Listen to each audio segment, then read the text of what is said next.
Back in the early 1990s, Sega stood among the titans of home gaming console manufacturing.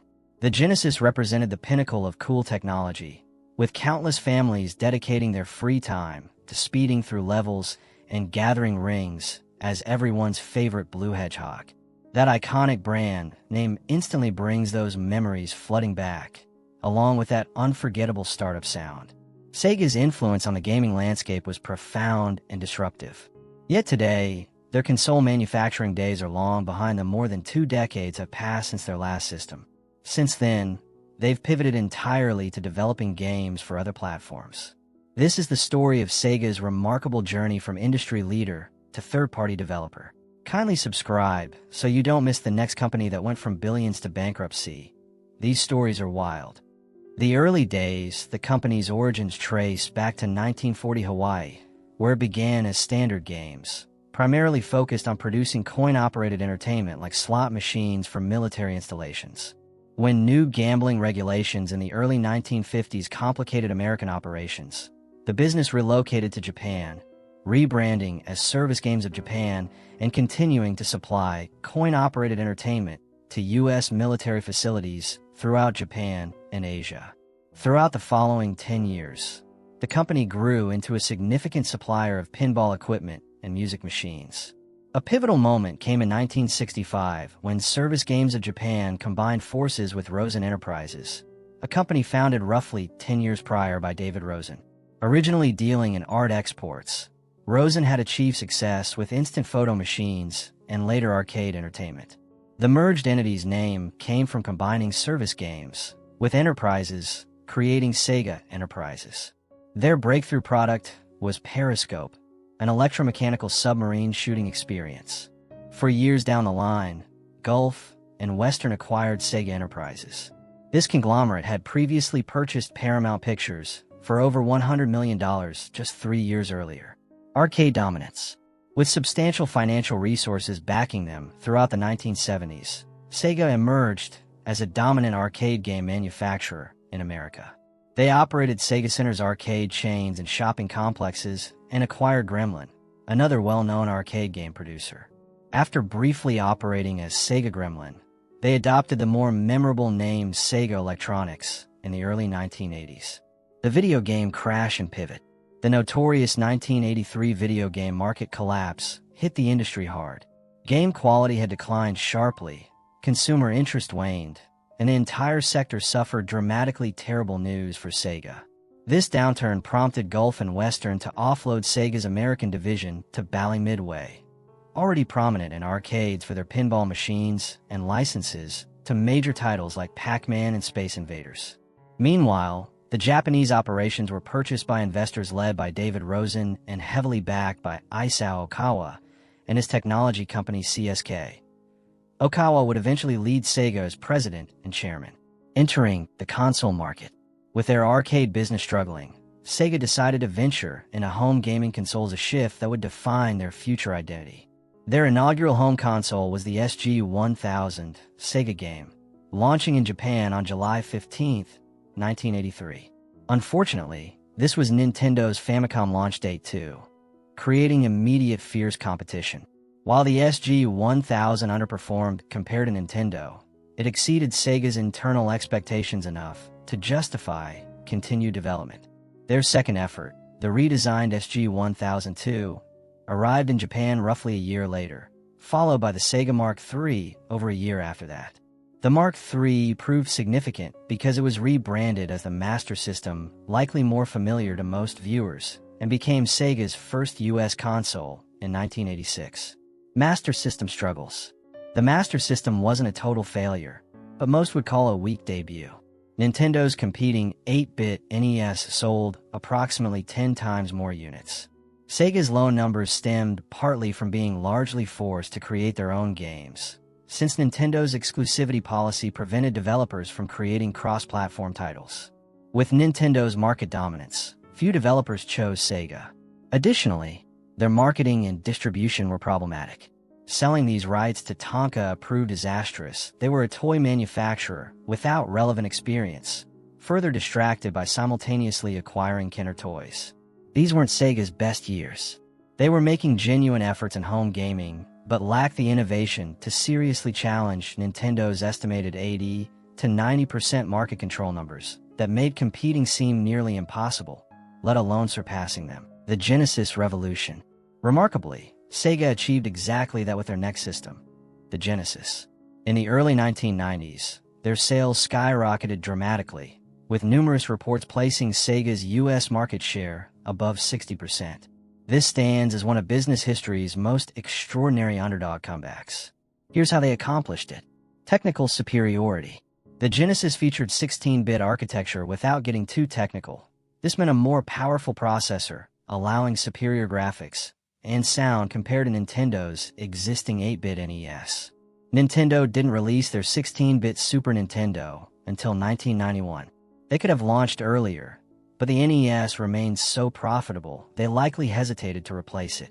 This gave Sega over 2 years as the technologically superior option, enough time to capture public attention and establish market presence. Aggressive marketing. Unlike the Master System era, Sega wisely handled marketing internally this time. They possessed superior technology and ensured everyone knew it, frequently calling out Nintendo directly. They popularized phrases like blast processing, but their most famous campaign declared Genesis does what Nintendo did, a clever wordplay that directly challenged Nintendo and portrayed them as inferior. When the Super Nintendo finally launched, Sega slashed Genesis prices significantly lower. Game library and celebrities. The Genesis attracted buyers through its diverse game selection. A major strategy involved celebrity-endorsed games, sports titles like Joe Montana Football, or unexpected creations like Michael Jackson's Moonwalker. If you wanted these celebrity games, you often needed a Genesis. The cool factor. The console appealed to customers who considered it cool, admittedly subjective, but Sega deliberately targeted an edgier, older demographic than Nintendo. Just compare the hardware. Instead of boxy white or gray designs, Sega chose sleek black styling. Genesis commercials were intense, high-energy, attitude-driven experiences. Perhaps nothing better illustrates their coolness and mature focus than Mortal Kombat. Nintendo's version removed blood and reduced violence, while Sega kept everything intact. Unsurprisingly, Sega's version sold much better. Sonic the Hedgehog. My final success factor overlaps somewhat with coolness, but Sonic deserves special mention. Can we agree Sonic essentially serves as Sega's Mario? He's the character most representing their brand, but with significantly more attitude. He gets visibly impatient when you don't touch the controller for seconds. In 1991, Sega released their first Sonic game, a bestseller they soon bundled with the Genesis, clearly boosting sales by making the console more appealing. The decline begins. This is how Sega propelled the Genesis forward and became Nintendo's major challenger. But that's essentially where the success ended. Their earnings peaked in 1993 and sharply declined by 1998.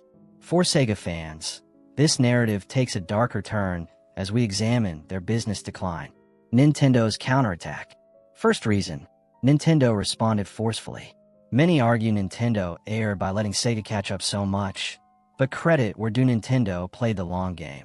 When they finally released the Super Nintendo in 1991, it proved hugely successful, bundled with Super Mario World and followed by revolutionary titles like The Legend of Zelda, A Link to the Past, Super Mario Kart, and Donkey Kong Country, all selling millions and making the Super Nintendo more attractive than Genesis, helping Nintendo reclaim substantial market share. Ultimately, the Super Nintendo significantly outsold the Genesis. Sega fought harder than anyone predicted, with moments suggesting real victory potential. But even in their best battle, Sega lost considerably. Failed accessories. Worth mentioning are the Genesis accessories, none particularly popular, specifically the now infamous Sega CD. This advanced add-on enabled playing specially made CD-ROM games on your Genesis. Major issues included costing more than the Genesis itself, limited game availability, and one game, Night Trap, being targeted at congressional hearings about video game violence, creating negative publicity. Support for Sega CD also faltered when the company shifted focus to their next console, the Saturn disaster. Which brings us to the SEGA Saturn. So much went wrong, including never releasing a Sonic game for it. Most problems stemmed from competing against Sony's PlayStation. In 1995, Massive hype surrounded Sony entering the market. Sega felt pressured to launch first. At E3 that May, Sega perhaps acted hastily, announcing the Saturn's immediate availability. This caught retailers unprepared without adequate inventory, making units hard to find. Only 6 games were available, making the $400 price difficult to justify. Making matters worse, at that same E3, Sony announced the PlayStation at $299, a $100 savings that, combined with other factors, convinced people to wait for PlayStation's launch months later. Obviously, the PlayStation vastly outsold the Saturn. The Dreamcast, the final console. My final decline reason is their next console, the Dreamcast, probably their biggest disaster. Released in 1998, when things already looked grim for Sega, its main feature was internet connectivity. But in the pre-Xbox Live era, this wasn't particularly compelling given insufficient broadband infrastructure. Internal company disagreements delayed decisions and increased costs. Difficulties obtaining sufficient graphics chips resulted in fewer launch units than predicted. Meanwhile, the PS2 launch loomed, further damaging sales. The entire situation was catastrophic. The end of console manufacturing. The Dreamcast sold only about 3 million units before Sega announced they would cease console production entirely, focusing exclusively on developing games for other platforms. That was it. Over 2 decades later, Sega still hasn't produced another console. Isao Okawa, who had led Sega since the 1980s, donated nearly $700 million of his personal wealth to help the company through this transition. Tragically, he died just weeks after that announcement. Sega today. Since then, Sega has successfully reversed course, returning to profitability by 2003, shortly before merging with SEGA Corporation in a $1.5 billion deal, Japan's largest pachinko machine manufacturer. They've continued as a third-party developer, expanding operations by acquiring other studios and even partnering with Marvel to create video games coordinating with film releases. There have been numerous structural changes since then that are complex to track, but that's the complete story of Sega's incredible rise and fall. Discussion questions. Have you ever owned a Sega gaming console? How did you compare it to Nintendo or other available options at the time? This video took a business-focused approach rather than a creative one. Were your thoughts? Perhaps most relevant. Will Sega ever return to console manufacturing? What other thoughts do you have about Sega?